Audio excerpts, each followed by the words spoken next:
Magandang umaga po sa bawat isa. Pinagpalang umaga pa rin at araw, purihin ng Diyos. At tayo po ay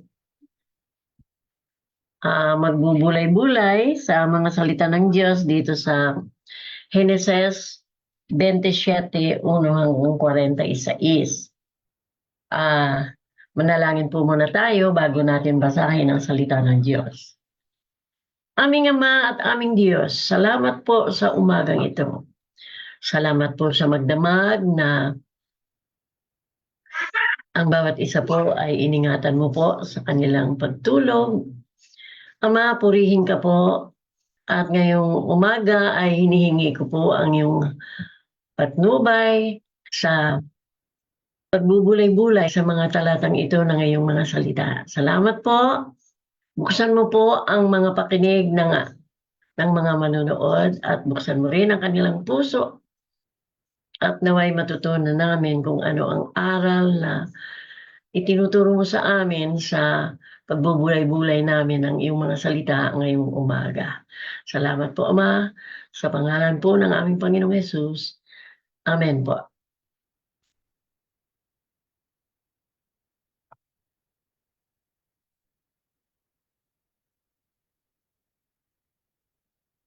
Ang paksa po natin ngayong umaga sa Genesis 27:1 hanggang 46 ay nakuha ni Jacob ang basbas. Atin pong simulang basahin mula sa una hanggang talatang 46. Matandang-matanda na si Isaac at halos hindi na makakita. Isang araw, tinawag niya ang panganay niyang anak na si Esau. Sinabi niya, "Anak," sumagot si Esau, "narito po ako, ama." Sinabi ni Isaac, "Matanda na ako at hindi magtatagal ay mamamatay na ako. Mabuti pang kunin mo ang pana mo, pumunta ka sa bukid at mangaso ka para sa akin. Pagkatapos ipagluto mo ako ng paborito kong pagkain at dalhin mo agad ito para makakain ako. Pagkakain ko'y igagawad ko sa iyo ang aking basbas bago ako mamatay." Talatang kalaman na po. Nakikinig pala si Rebecca samantalang kinakausap ni Isaac si Esau. Kaya't nang umalis ito upang sundin ang bili ng ama, tinawag ni Rebecca si Jacob at sinabi, "Narinig ko ang sinabi ng iyong ama kay Esau. Ihuli mo ako ng hayop at lutuin mo para sa akin. Pagkakain ko, babasbasan kita sa harapan ni Yahweh bago ako mamatay. Kaya anak, sundin mo ang iuutos ko sa iyo. Kumuha ka agad ng 2 kambing na mataba at iluluto ko para sa iyong ama. Ipaghahanda ko siya ng pagkain gustong-gusto niya. At ipakain mo sa kanya upang ikaw ang mabigyan ng basbas bago siya mamatay." Ngunit sumagot si Jacob sa kanyang ina, "Balbon po si Esau, samantalang ako'y hindi. Malalaman ng aking ama na nililinlang ko siya kapag ako'y kanyang nahipo. Susumpain niya ako sa halip na basbasan." Sumagot ang ina, "Hayaan mong sa akin tumalab ang anumang sumpa niya. Basta't sumunod ka, anak. Ako na ang bahala. Kumuha ka na ng kambing." 14 na po. Kumuha nga si Jacob ng kambing at iniluto ng kanyang ina ang putaheng gustong-gusto ng kanyang ama. 15. Binihisan ni Rebecca si Jacob ng pinakamagarang damit ni Esau na nakatabi sa bahay. 16. Ang mga baraso at liig ni Jacob na walang balahiboy, binalutan niya ng balat ng kambing. 17 po.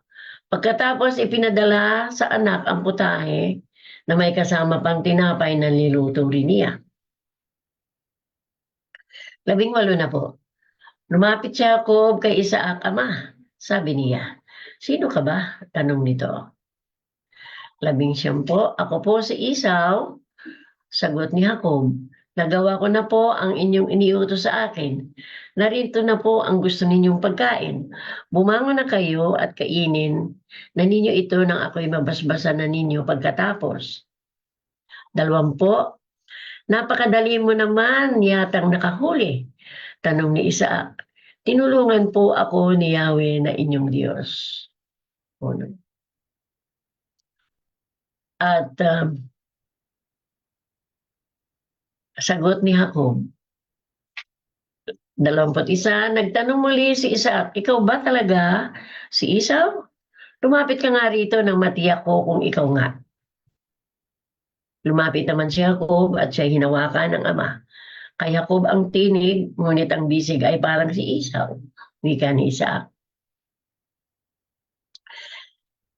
23, hindi niya nakilala si Jacob sapagkat ang mga bisig nito ay mabalahibo ring tulad ng kay Esau. Babasbasan na sana ni Isaac si Jacob. 24, ngunit muli pang nagtanong, "Ikaw nga ba si Esau?" "Ako nga po," tugon ni Jacob. 25, kaya't sinabi ni Isaac, "Kung gayon, akin ang pagkain at pagkakain ko ay babasbasan kita." Inabot ni Jacob ang pagkain at binigyan din niya ng alak. 26, pagkatapos sinabi ni Isaac sa kanya, "Lumapit ka sa akin, anak, at hagkan mo ako." 27, nang lumapit si Jacob upang hagkan ng ama, naamoy nito ang kanyang kasuotan.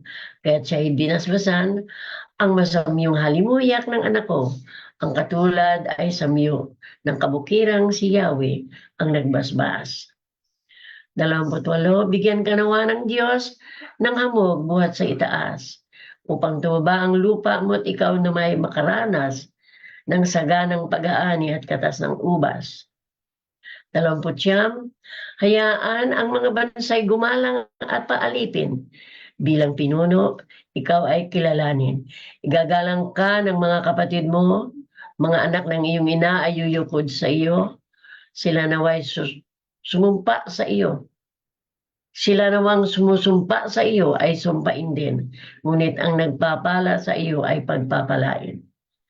30, matapos igawan ni Isaac ang kanyang basbas, umalis si Jacob, siya namang pagdating ni Esau na may dalang usa. 31, niluto niya ito ng masarap at dinala sa ama. Sinabi niya, "Maupo kayo, ama, at kainin ninyo ang dala kong pagkain upang ako'y inyong mabasbasan." 32, sino ka ba? Tanong ni Isaac. "Si Esau po, ang inyong panganay," tugon naman niya. 33, nanginig ang buong katawan ni Isaac. Sabi niya, "Kung kayo'y sino ang naunang nagdala sa akin ng pagkain? Katatapos ko lang kumain ng ika'y dumating. Binasbasan ko na siya at tataglilin niya iyon magpakailanman." 34, umagulgol ng iyak si Esau nang marinig ito at nagmakaawa. "Basbasan din po ninyo ako, ama." 35, ngunit sinabi ni Isaac, "Bilin lang ako ng iyong kapatid, kaya nakuha niya ang basbas ko para sa iyo." 36, nagsalita si Esau, "2 beses na niya akong dinaya, kaya pala Jacob ang kanyang pangalan. Inuwanan niya ang aking karapatan bilang panganay, at ngayon inagaw niya pati ang basbas na ukol sa akin. Wala na ba kayong nalalabing basbas para sa akin?" 37, wala na akong magagawa, anak, sagot ni Isaac. Siya'y Panginoon mo na ngayon. Ginawa ko ng alipin niya ang kanyang mga kamag-anak. Ibinigay ko na sa kanya ang kasaganaan sa pagkain at inumin, kaya wala nang nalalabi para sa iyo. 38, ngunit patuloy na nagmamakaawa sa kanya si Esau. "Talaga bang iisa lang ang inyong basbas, ama? Basbasan na rin ninyo ako," at patuloy siyang nanangis. 39, Sinabi ni Isaac sa kanya, ang magiging tahanan mo ay malayo sa kasaganaan. Pati hamog mula sa langit, ikaw ay pagkakaita. 4 na po, tabak mo ang iyong ikabubuhay, kapatid mo ay iyong paglilingkuran, upang kalaya ay iyong makamit, kailangang ikaw ay maghimagsik. 41, namuhi si Esau kay Jacob, sapagkat ito ang binasbasa ng kanyang ama. Kaya't ganito ang nabuo sa kanyang isipan. Pagkamatay ng aking ama, at ito'y hindi na magtatagal, papatayin ko si Jacob. 42, may nakapagsabi kay Rebecca tungkol sa balak ni Esau, kaya't ipinagbigay alam niya agad ito kay Jacob. Sinabi niya, anak, binabalak ng iyong kapatid na patayin ka upang makapaghiganti siya. 43, makinig ka sa akin, anak. Umalis ka kaagad. Pumunta ka sa Haran at doon ka muna tumira sa aking kapatid na si Laban. 44, doon ka muna hanggang hindi humupa ang galit ng iyong kapatid. 45, malilimutan din niya ang ginawa mo sa kanya. Hayaan mo, bababalitaan kita kung maaari ka nang bumalik. Masakit man sa loob ko ang malayo ka sa akin, lalong hindi ko matitiis ang kayo'y parehong mawala sa akin. 46, sinabi ni Rebecca kay Isaac, hirap na ang loob ko sa mga dayuhang asawa ni Esau, kapag hitiyaring tulad nila ang napangasawa ni Jacob, mabuti pang mamatay na ako. Purihin po ang pagkabasa ng mga salita ng Diyos. At ngayon po ay tayo ay magpapatuloy. Meron po tayong ilang bahagi na ating pag-aaralan. Una po, sa talatang 27:1, sinasabi na matanda na si Isaac. Inilalarawan ng kabanatang 27 si Isaac at ang kanyang hinahangad. Si Isaac at ang kanyang sambahayan ay hinahangad ang biyaya ng Diyos. Sa di matuwid na paraan na pinsala ang layunin ng Diyos at ang lahat ng may kinalaman. Pangalawa po, doon sa versikulo 4, igagawad ko sa iyo ang aking basbas. Ang paliwanag doon ay ang basbas sa pagkapanganay at pagpapahayag ng salita ng Ama ay ayon sa batas noong unang panahon. Yun ay malapit sa silangan. Kung gusto ninyong basahin, pasensya na po kayo, ay Genesis 49, 28 hanggang 33. Panahon sa malapit sa silanganan, yun po ang batas noon. Nakalimutan ni Isaac ang salita ng Diyos na si Esau ay maglilingkod kay Jacob na nakababata. At yun po ay makikita natin sa Genesis 25:23. Winalangalagaan rin ni Isaac ang katotohanan si Esau ay nag-asawa ng 2 pagano. Malungkot yun, ano po? Pero nagawa yun ni Esau na hindi man lamang binigyan ng halaga ng kanyang mga magulang at parang pinayagan na rin. Ngunit napakalungkot po ng mga bagay na yun. Lalo na po sa buhay natin ng mga Kristiyano, ay hindi natin dapat payagan ang ating mga anak na makapag-asawa ng isang hindi mananampalataya. Mababasa natin sa Genesis 26:34 hanggang 35. Bukod pa riyan, hindi pinagsikapan ni Isaac na hanapin ang kalooban ng Diyos sa mga bagay na ito. At hinayaan na lang na gawin ni Esau ang kanyang gustong gawin. Nag-asawa siya ng mga pagano, 2 babaeng pagano. Kung titignan natin ang Genesis 27:6 hanggang 16, ay sinasabi na tinawag ni Rebecca si Jacob at sinabi, sina Rebecca at Jacob ay naghangad na tuparin ang plano ng Diyos sa pamamagitan ng pandaraya. Hindi nila nakita ang pangunahing dahilan para sa pagpapala ng Diyos magkaroon ng makadiyos at matuwid na bayang namumuhay na kasama ng Diyos.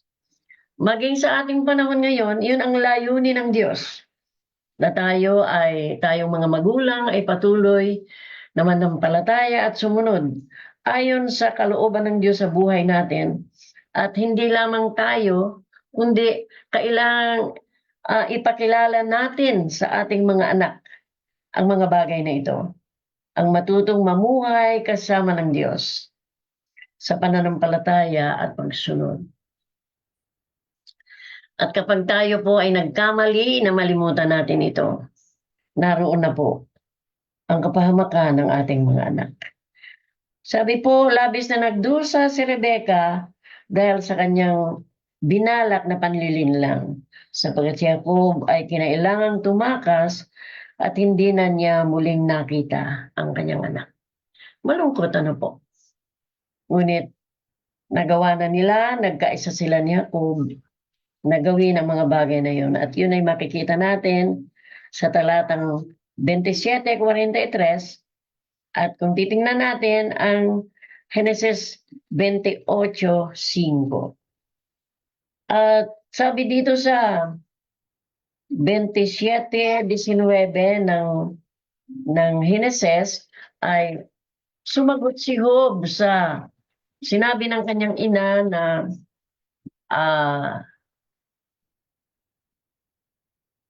gawa ng paraan na ang basbas ay mapunta sa kanya.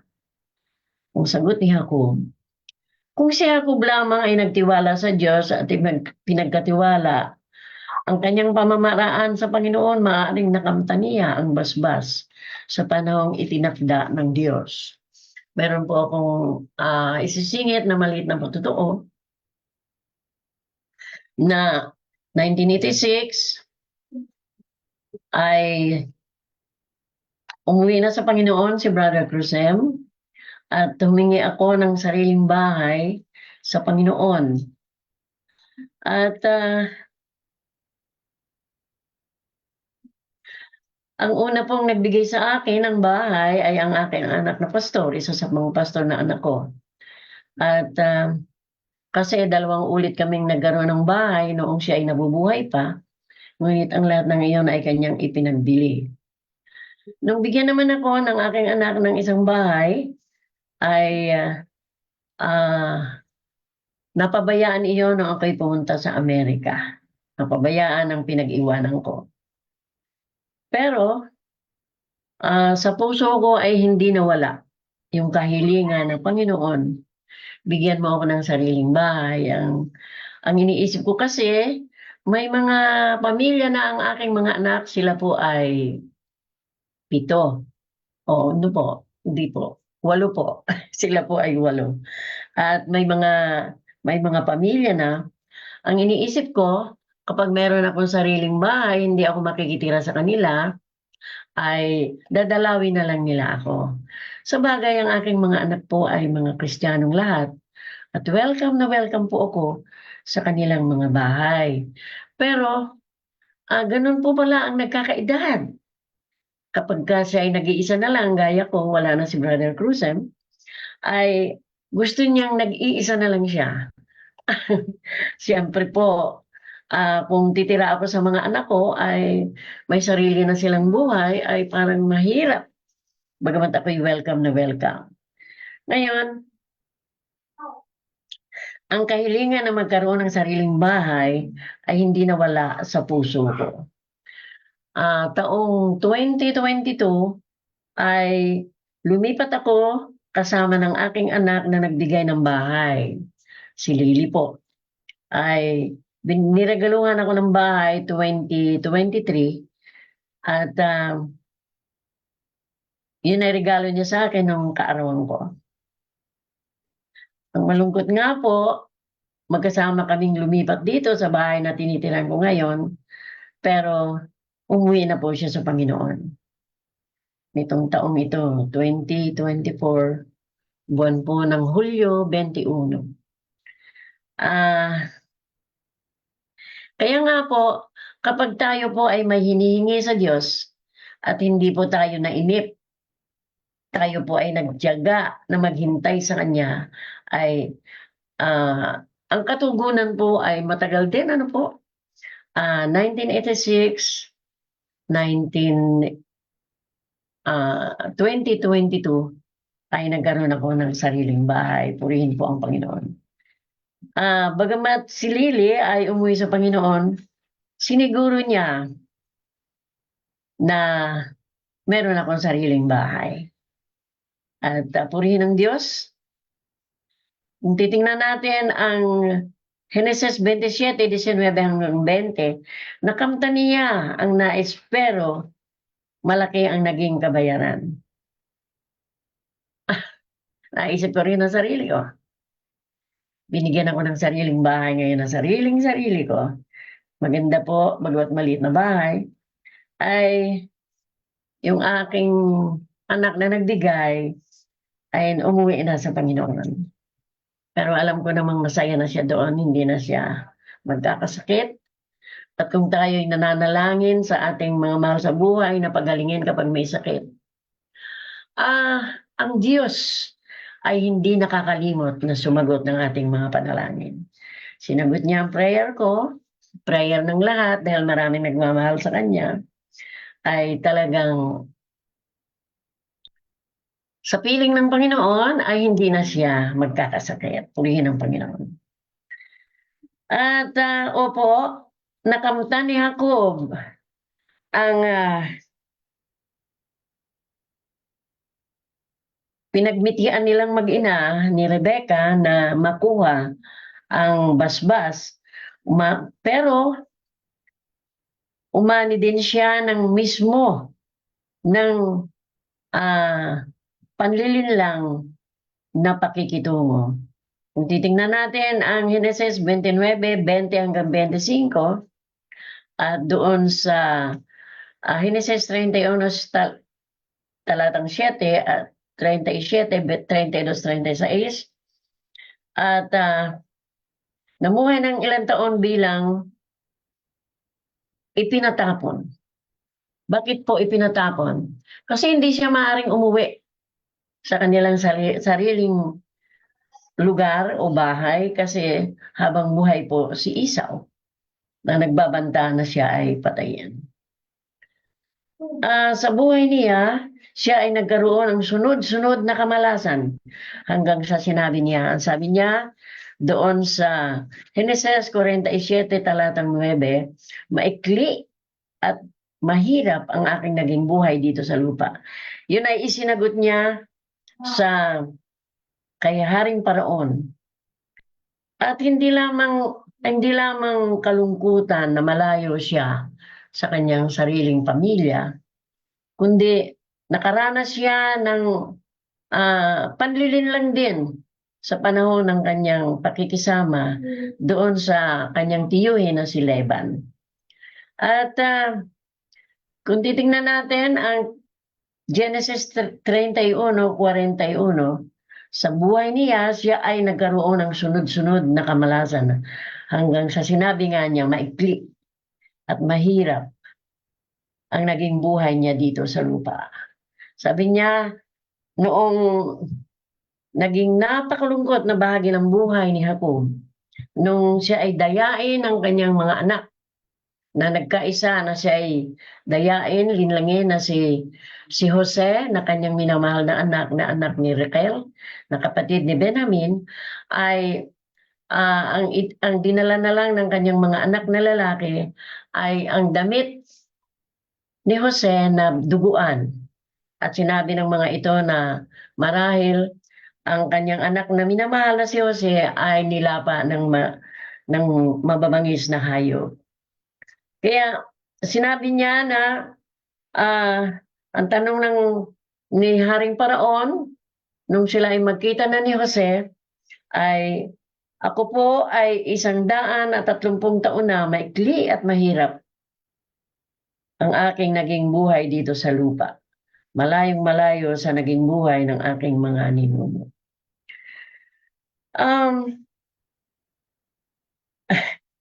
Itinuturing ni Jacob ang kanyang buhay at ng kanyang mga magulang na isang paglalakbay.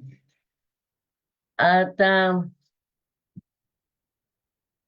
kung nabasa natin ang buo ang kasaysayang ito ng pamilya ni Jacob, ay talagang maraming mga bagay na nangyari sa kanya sa kanyang paglilingkod sa kanyang tiyuhin na si Laban ay sobrang pang-aapi ang dinanas niya at sobrang pandadaya ang ginawa ni Laban sa kanya.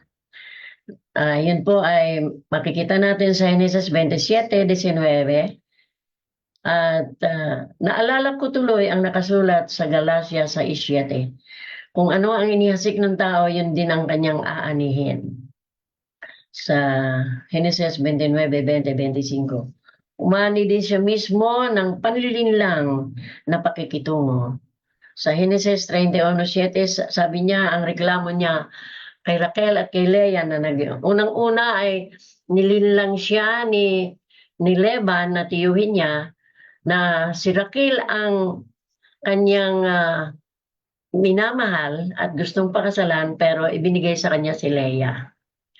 At sinasabi ng banal na kasulatan na yung 7 taon na paglilingkod niya kay Laban na kanyang tiyuhin ay parang napakadali lang dahil talagang mahal na mahal niya si Raquel. Ngunit ang ibinigay sa kanyang una ay si Leah. At pagkaraan pa ng another 7 taon ay si Raquel naman ang pinakasalan niya. Ngunit hindi ipinahintulot ng Diyos na ako'y maapi. Yun ang sinabi niya. Nagreklamo siya kay Leah at kay Raquel. Sabi niya, sa kabila noon, dinadaya pa rin niya ako. 10 beses nang binabago niya, yun ang si Laban, tatay ni Leah at Raquel, ang upa sa akin. Ngunit hindi pinahintulot ng Diyos na ako'y maapi.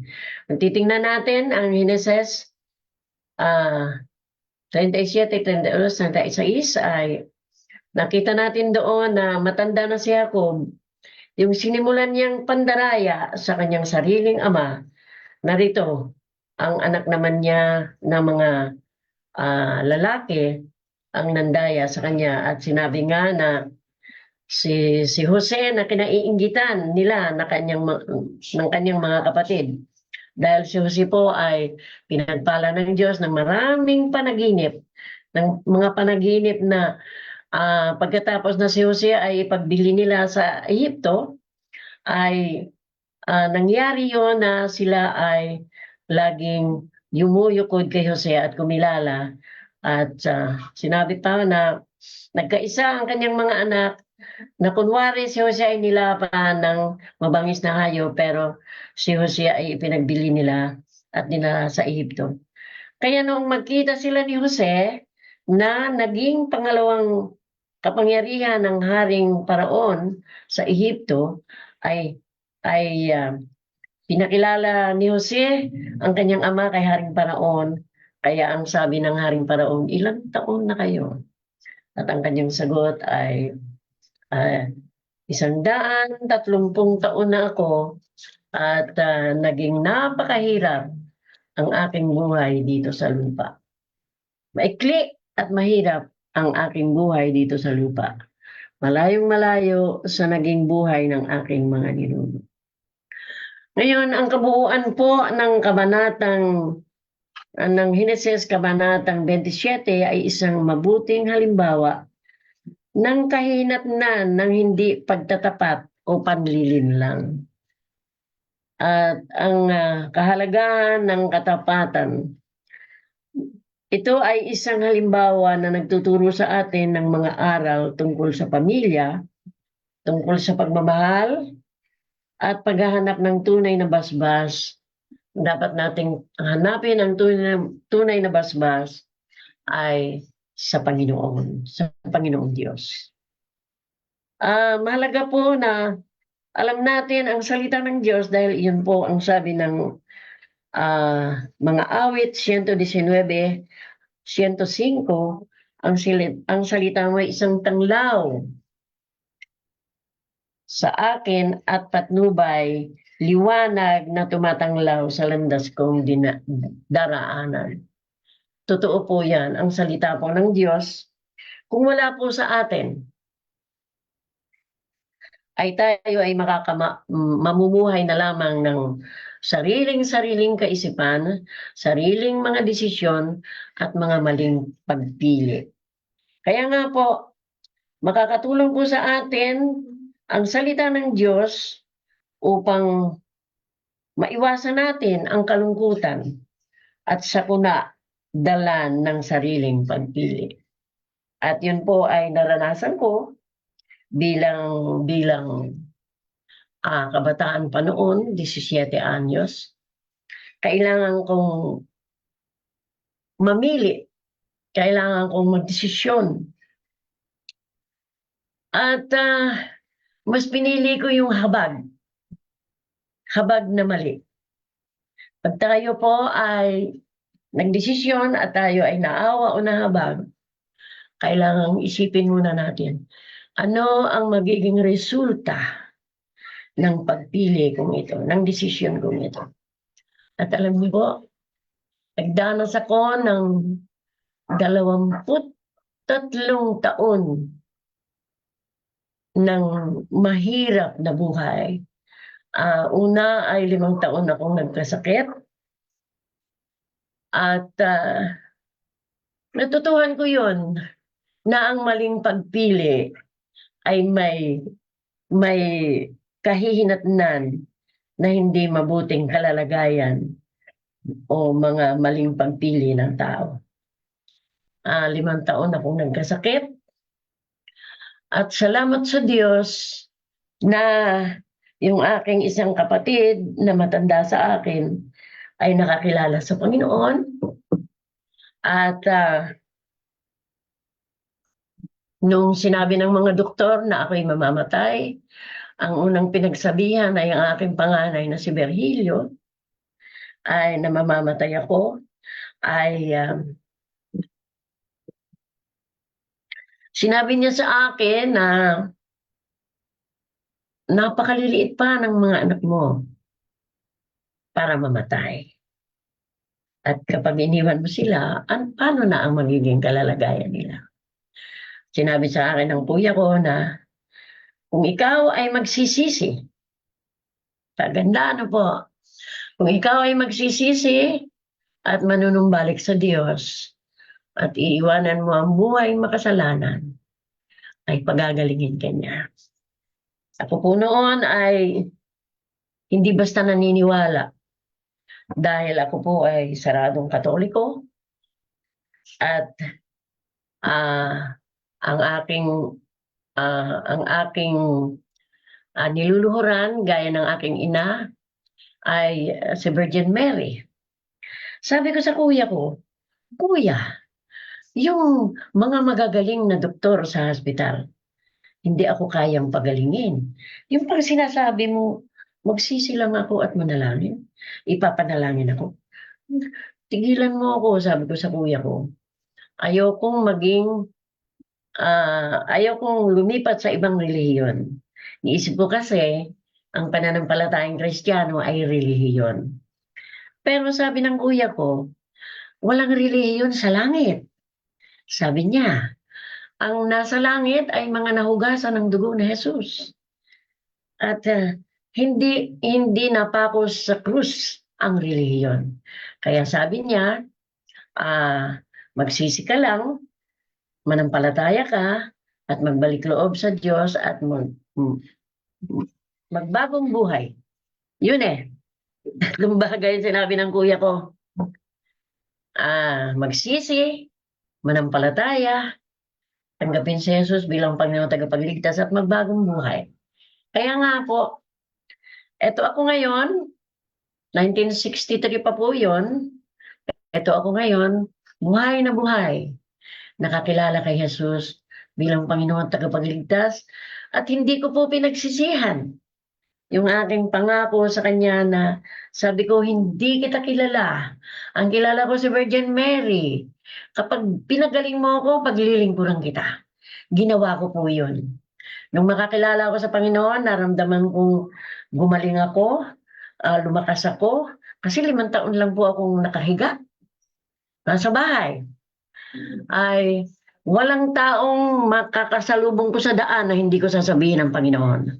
Sa jeep, nung ako ay nagpaparot pa rito, Amerika at Pilipinas, ay sa airport, katabi ko sa eroplano.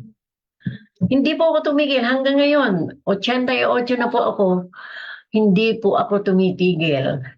At nangangarap pa po ako na sumama kay Bishop Armando sa mga mission.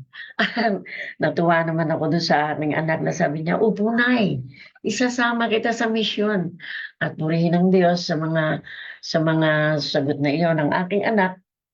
At niisip ko na lagi akong maging malakas, lagi akong mag-aaral ng salita ng Diyos kasi hindi po ako nakapuntang Bible school.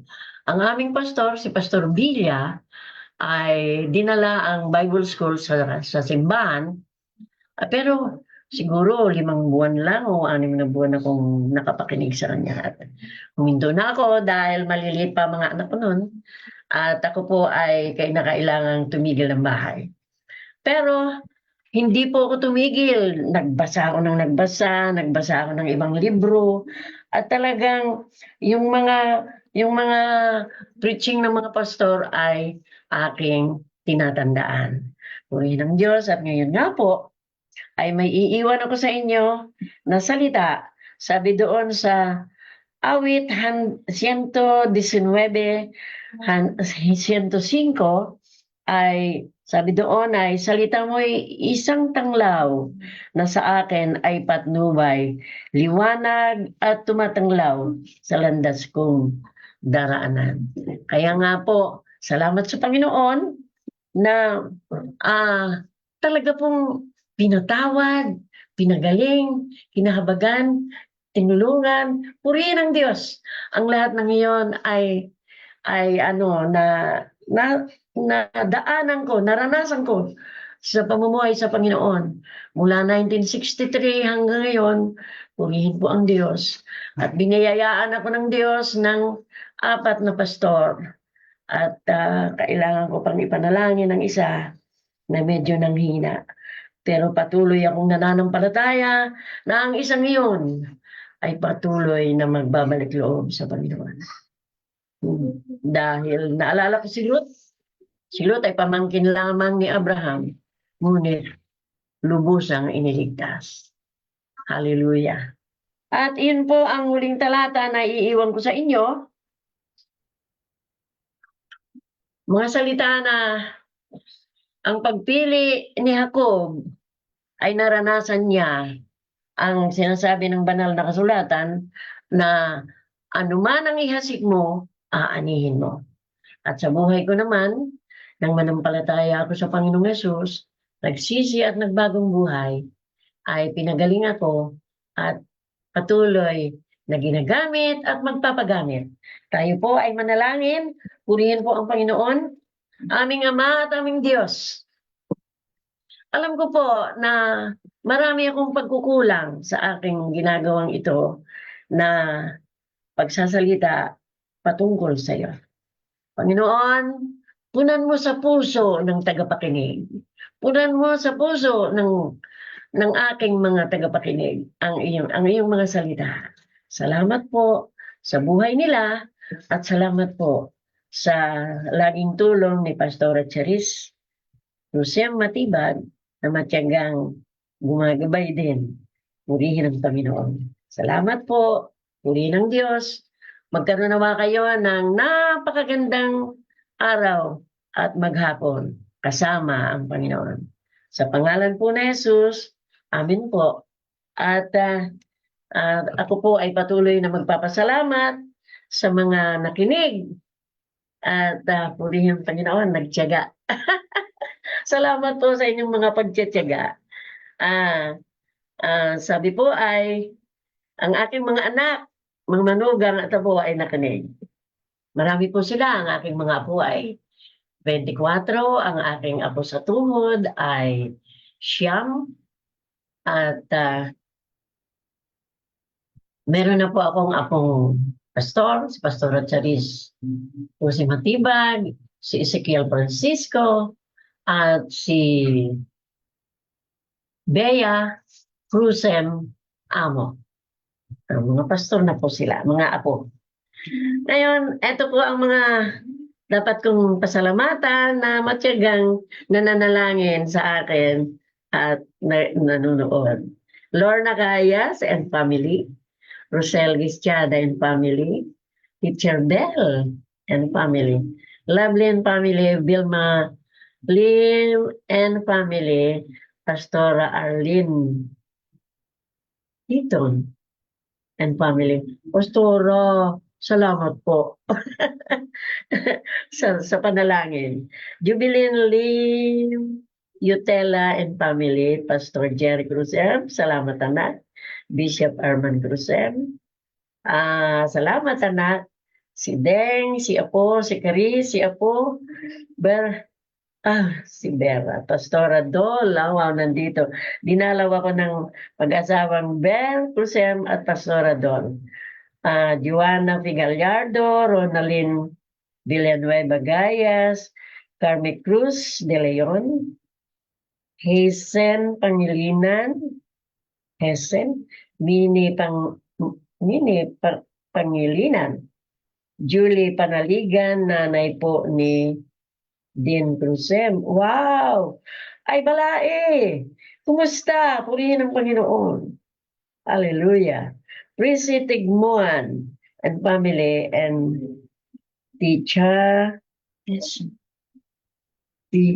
Calderon Perez. Salamat po sa inyong lahat. Pagpalain kayo ng Panginoon. Have a nice day. Hallelujah. Purihin ang Diyos sa pangalan ni Jesus. Amen po.